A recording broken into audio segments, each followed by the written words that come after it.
At any given time in the United States, it's estimated by professionals that there are between 25 to 50 active serial killers.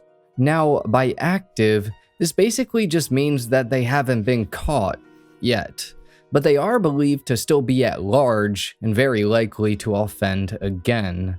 Today we're talking about 3 separate cases, and unfortunately, the culprits are still out there.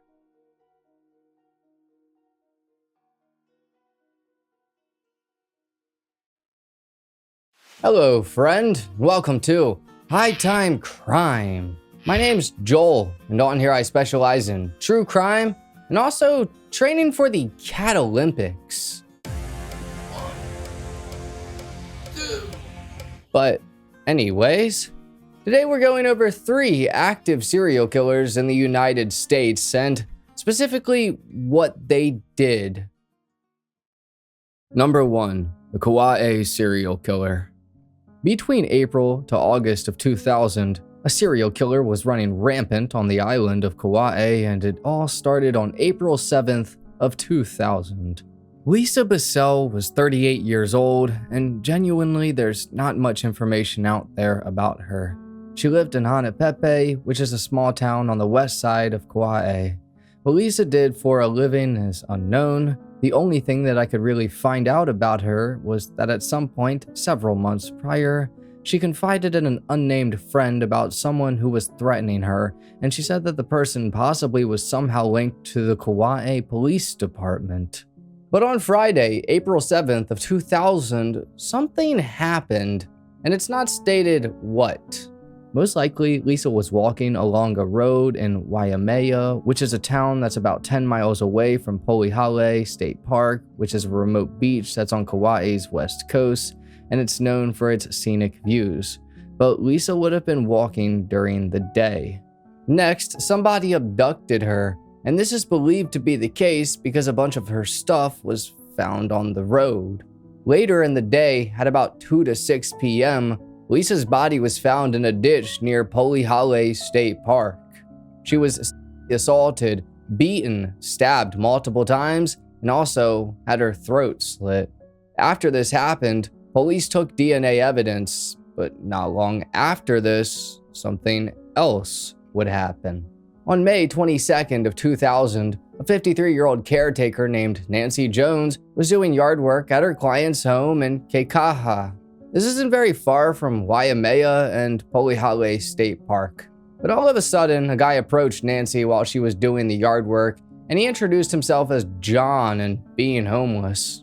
John is described as being a male, about 5'10" to 6 foot tall, and around 185 to 200 pounds with brown hair. At first, this man appeared friendly, but that was quickly going to change. After saying he was homeless, Nancy basically told him about a homeless shelter, and then she turned her back on him. This guy then attacked Nancy. He picked her up and took her to her backyard, and then attempted to take advantage of her. He stabbed her a few times and hit her multiple times. When he stabbed her though, the knife bent, and so he cursed and then threw it in some bushes. Luckily, because of this, Nancy managed to survive and also fight back, though she suffered stab wounds and a broken arm. It took her about 3 hours to crawl just a few yards away to call for some help. This attacker then fled the scene, and unfortunately, no witnesses saw anything. Eventually, the police would arrive, and then Nancy would go to the hospital to receive medical treatment. And that actually brings me to a little story. At the beginning of last year, out of the blue, literally like the first day or so of January, I was stretching in the morning, and I don't know what happened, but my right arm did not like the position it went in. After I put my arm down, I had a very sharp pain that came from my bicep, and over the day, it got worse, and then it went all the way to my hand. The next day, it just got even worse, and so I decided that I needed to go see a chiropractor. So I tried to find one that was close to me and took my insurance, and just looking it up didn't help too much. It was messy to look at, and I needed to be seen as soon as possible. Thankfully though, this was all made easy with the sponsor of today's video, ZocDoc. ZocDoc is a free website that makes finding a doctor straightforward. You can search for and compare quality in-network doctors, select one that fits your needs, and book an appointment with just a click. They've got over 100,000 healthcare providers lined up, covering nearly everything from mental health to dental, eye care to skin care, and more. I used ZocDoc to be able to book an appointment that same day in pretty much an instant. It was incredibly easy to do, and honestly, after meeting the chiropractor, it was very nice. I felt like I was actually being listened to, and that he wanted to help me. Long story short, but about a month and a half later, my arm stopped hurting. That was painful. Now on ZocDoc, you can filter for doctors who accept your insurance, are nearby, suit your specific medical requirements, and have great ratings from verified patients. You'll also see their available appointment times, so you can pick what works for you and lock it in instantly. You don't even have to talk to anyone, just book with a few clicks. Plus, ZocDoc gets you in fast, typically within 24 to 72 hours, and sometimes even the same day. Find a doctor that really cares about you and watch how much it can help. Go to ZocDoc.com/hightimecrime, also linked in the description, to find and instantly book a top-rated doctor today. Thanks again to ZocDoc for sponsoring today's video. Now, let's get back to it. While Nancy was at the hospital, the police were called and then they would interview her about what happened. Her description of the suspect, which I mentioned earlier, helped police to create this police sketch. The police also collected DNA evidence from the attack. A few months later, the suspect would strike again. Born around 1957, Darren R. Singer was a 43-year-old Maui resident, and she was a spiritual soul who cherished nature. She collected shells for leis, and she played the tambura as a Krishna devotee. Her friends Teje Coellar and Razul Lozano described her as a caring, spiritual woman who loved Maui's outdoor treats and Kauai's beaches. On August 29th of 2000, Darren was camping alone at Pakala Point Beach, Kauai, after staying at Anini Beach. Around 2 p.m. to 8 p.m., an unknown male approached her and most likely did exactly what we mentioned with Nancy. He introduced himself nicely, but then struck. This guy attacked Darren and took advantage of her, eventually killing her with a knife. Her body was found the next day at noon on August 30th of 2000, and there was still cash near her campsite, indicating that this wasn't a robbery. Over 500 people attended her September 2000 memorial, and she was really a beloved woman. By Friday, September 1st of 2000, all of these attacks were linked together by DNA evidence, and newspaper reports were put out that a serial killer was on the loose. All of the victims were Caucasian women between 5'2" and 5'5" and weighing around 100 to 130 pounds. One of the women was also half Asian. By this point, police had questioned 6 suspects, but no arrests were made. A $10,000 reward was put out for anyone with any knowledge about who could have been the culprit, and the FBI also got involved. Another woman police believe may have had the same fate was named Melanie Ray Summer, and she fit the profile. Melanie was 49 years old, 5'3", and weighed about 100 pounds or so. She was reported missing by a friend after failing to return from the Kauai mountain area, and it was found that she actually had car trouble and was stuck on a dirt road. Melanie tried to get help from a local residence, and they referred her to another neighbor. Melanie would actually stay the night at that neighbor's home, and then she left the next morning. After this, she was never seen from or heard from again, and what happened to her isn't known, but it's likely that she met the same fate. The police also looked into a string of similar murders that happened between 1985 to 1986, where 5 women, ages 15 to 36, were murdered. A suspect was arrested and the murder stopped, but due to not having enough evidence, they were released. The closest that the police came to a prime suspect, though, is a guy named Waldorf Roy Wilson. Waldorf Wally Roy Wilson was a convicted sex offender and the main suspect in this case. He was born in about 1950 and was about 5'11". He weighed around 175 to 185 pounds, and he had brown hair and tattoos, very similar to what the description that was given of the culprit was. But in 1983, in Oahu, Wilson was convicted of first-degree abuse and kidnapping. He served 16 years in prison and was released on January 9th of 1999, and then the next year, in January of 2000, he moved to Kauai, and this made him one of 70 registered sex offenders that lived there, and this prioritized him for police questioning. On September 12th of 2000, Wilson violated his parole and was arrested and sent to prison. After this, the attacks ceased. By the next day, information of Wilson's name got out to the public.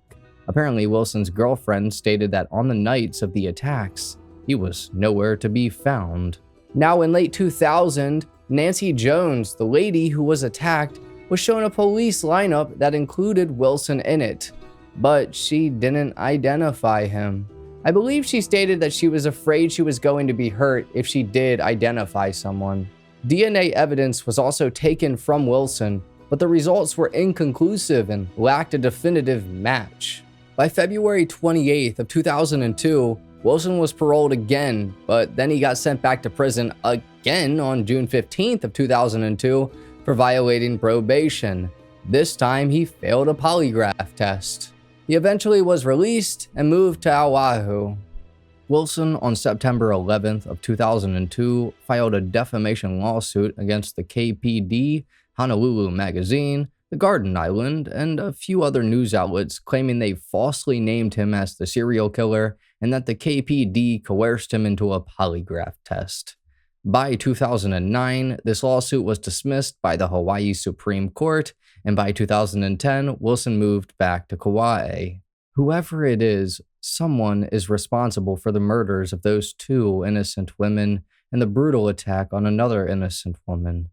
Hopefully one day this case can be solved.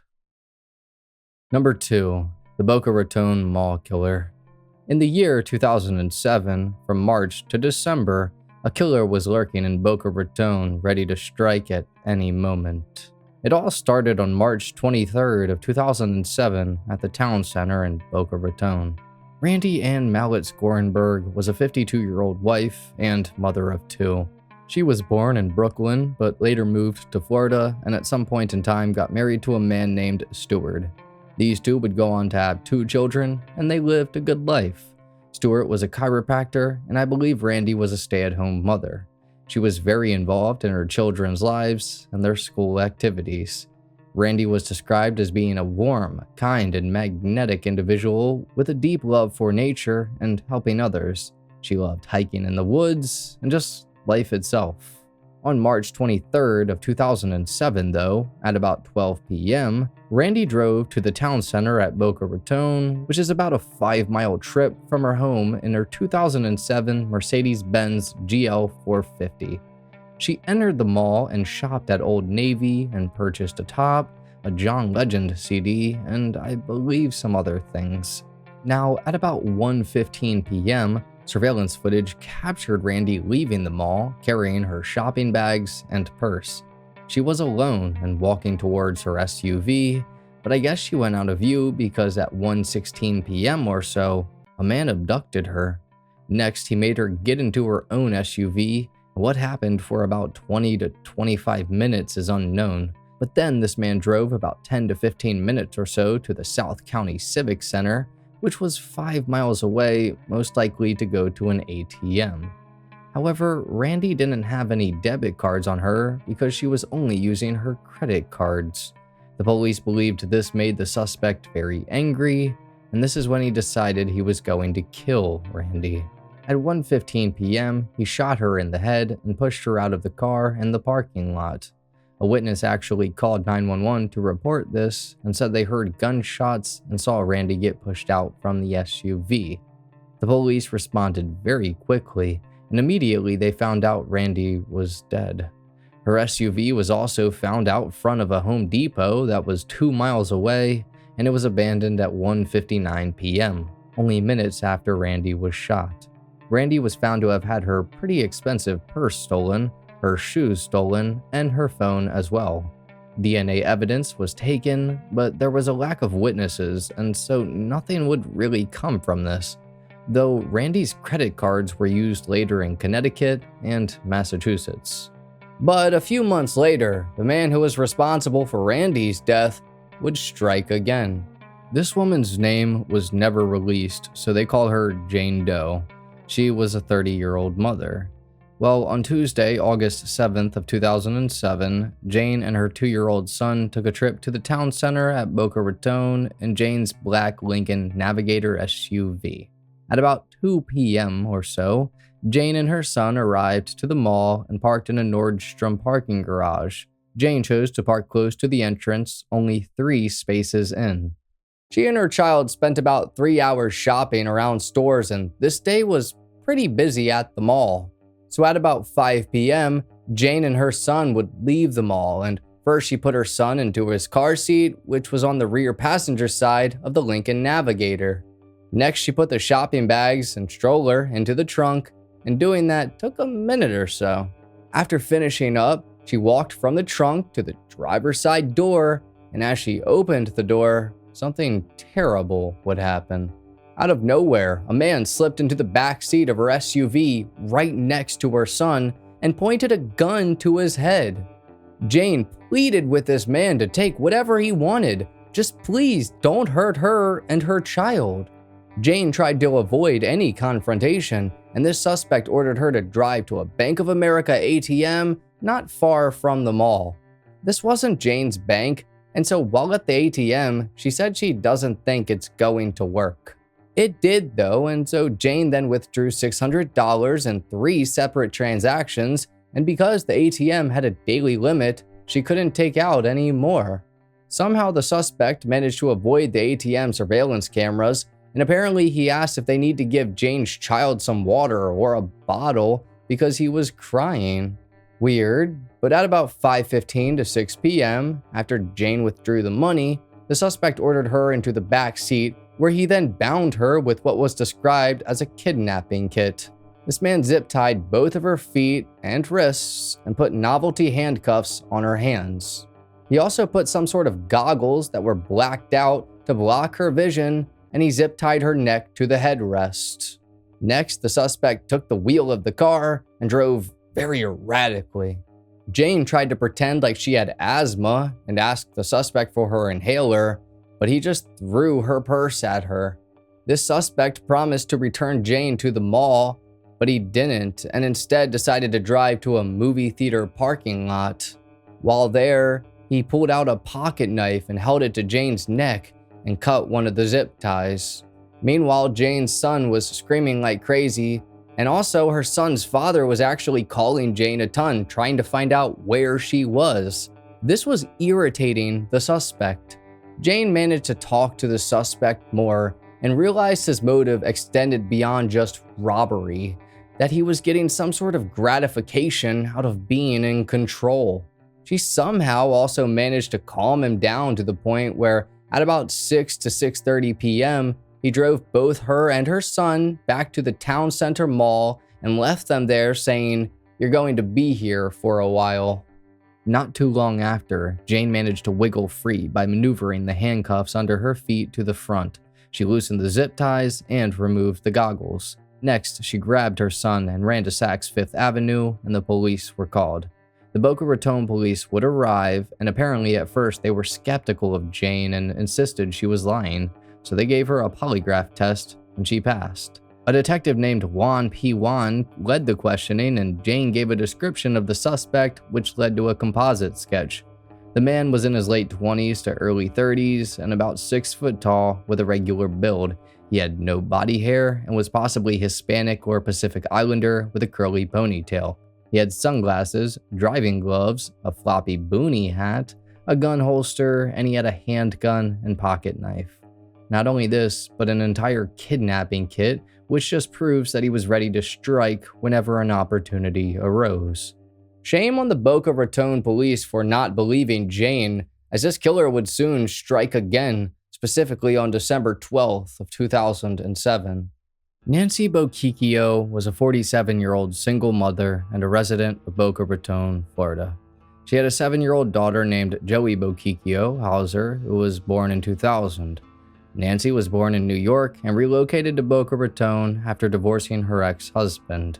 Nancy was active in Joey's school and social circles and even helped to plan events like Joey's Christmas play rehearsal. Nancy was described as being inseparable from Joey, and they did everything together. A family friend said that they were basically like sisters, that they were so close, and that Nancy was a phenomenal mother. Joey was described as being mild-mannered, outgoing, and mature beyond her years. She was also bubbly, happy, and a smart little girl. She loved ballet and golf, and was also a cheerleader. On December 12th of 2007, Nancy picked Joey up early from school for a doctor's appointment in her 2007 Chrysler Aspen SUV. At the time, Joey was getting ready to play a reindeer in a Christmas play and had plans to rehearse with a friend's family that evening.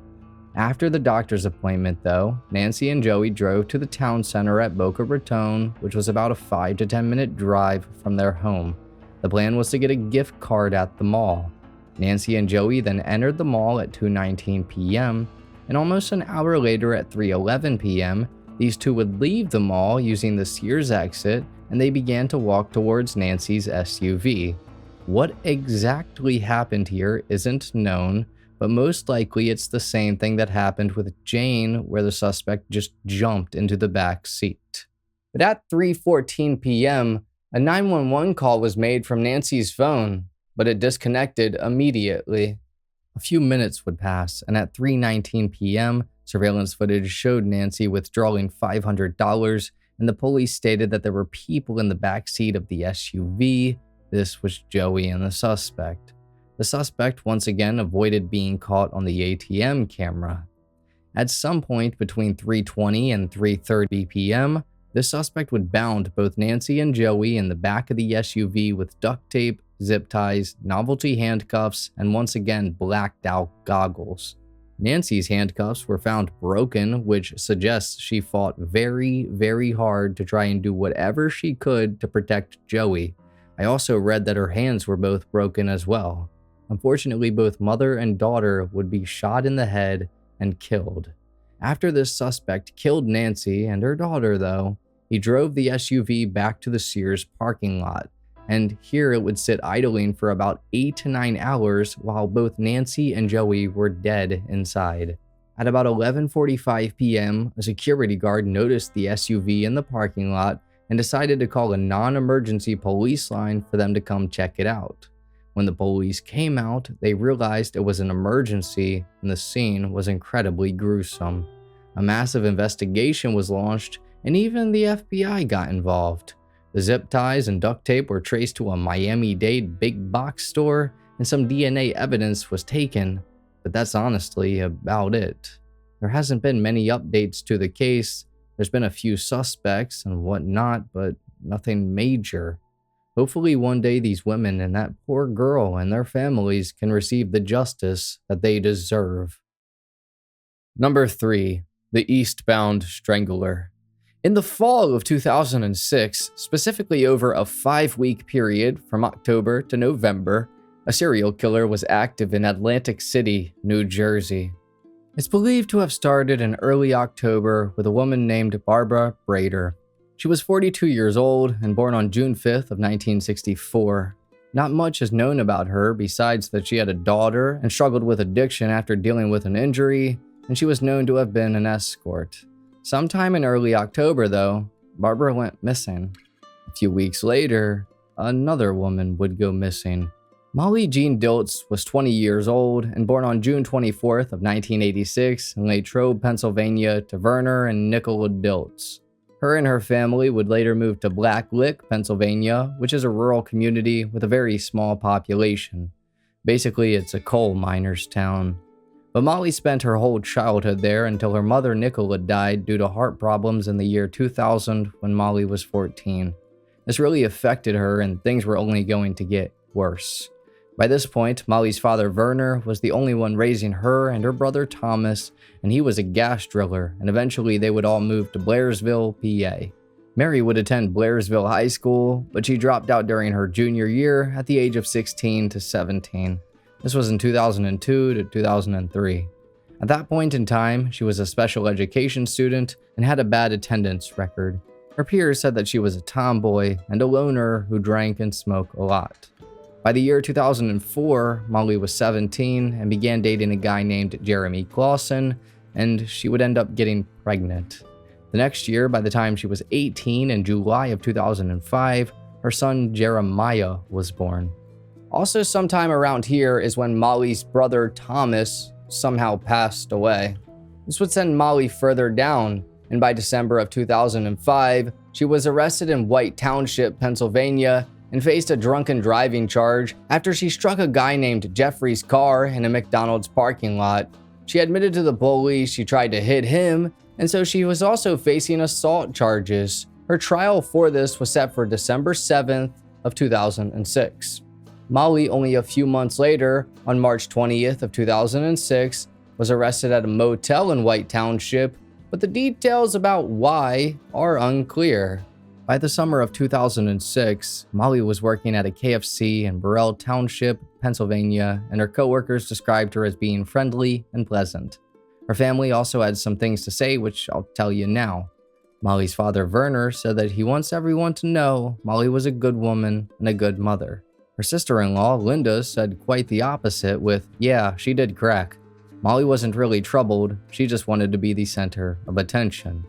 Very harsh, but at some point in the summer of 2006, Molly and her boyfriend, most likely Jeremy Clausen, visited Atlantic City, and she really liked it.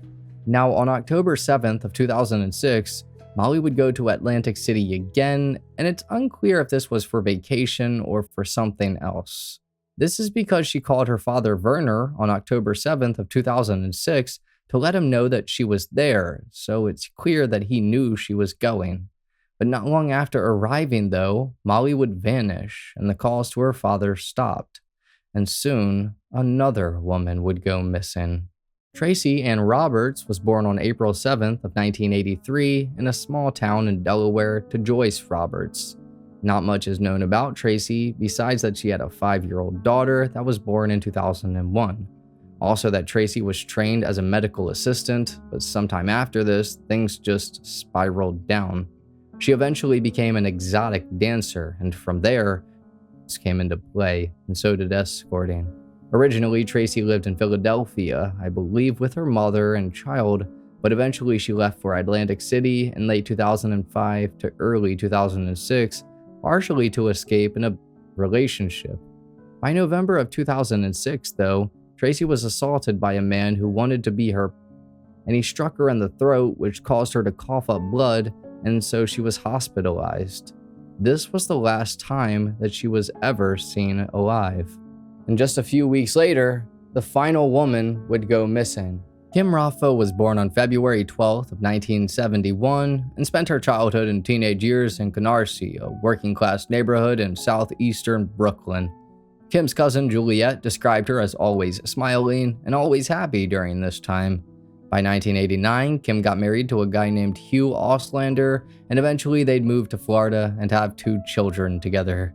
Hugh said their early life together was as good as it gets, and it was also stated that Kim was a great mother, until her addiction took hold and then things became rough. At some point in early 2000 to 2001-ish, Kim began attending a cooking class, and here she met a guy named Kenny Bilecki. It stated that Kim fell in love with Kenny, and by 2002 to 2003, she decided to leave her husband and children behind in Florida and move with Kenny to Atlantic City. This is where Kenny would introduce Kim to crack, and things just fell apart even worse. In Atlantic City, Kim began working at the Trump Taj Mahal Casino Resort, but that job was quickly lost due to Kim's growing habits. It's also stated that around that time is when Kim started to turn to escorting. A few years would go by, and in early 2006, it was said that Kim briefly sobered up and reunited with Hugh and their children in New York. But by the fall of 2006, she relapsed again and then went right back to Atlantic City. On November 19th of 2006, Kim was out most likely escorting and was last seen in the evening near the Golden Key Motel. At some point in time, the Eastbound Strangler lured her in and killed her that night with a rope or cord or something, and he would dump her body in a drainage ditch behind the Golden Key Motel. The next day, on November 20th, two women were walking on a path that ran parallel to the drainage ditch. At first, they spotted Kim's body face down, and immediately they called 911. When the police got there, they expected to find Kim's body, but not what else they found. Not only did they find Kim, but they also found the bodies of Barbara, Molly, and Tracy as well. All four women were spaced about 60 feet apart. All of them were facing east, face down, and they were barefoot as well. It's very obvious that a serial killer was methodically killing and placing these women in certain positions. The police immediately began an investigation, but some of the women's bodies were badly decomposed. Some suspects came into play in this case, but DNA evidence or other investigations ruled them out. After the last killing of Kim Raffo, which was only a day before her body was found, there have been, at least to the police's knowledge, no more killings. So as of right now, all of these cases I just talked about are considered cold and unsolved. All of these women and that poor child were murdered in cold blood for zero reason whatsoever, and it's very upsetting. They all deserve justice, and hopefully one day that can be brought to them.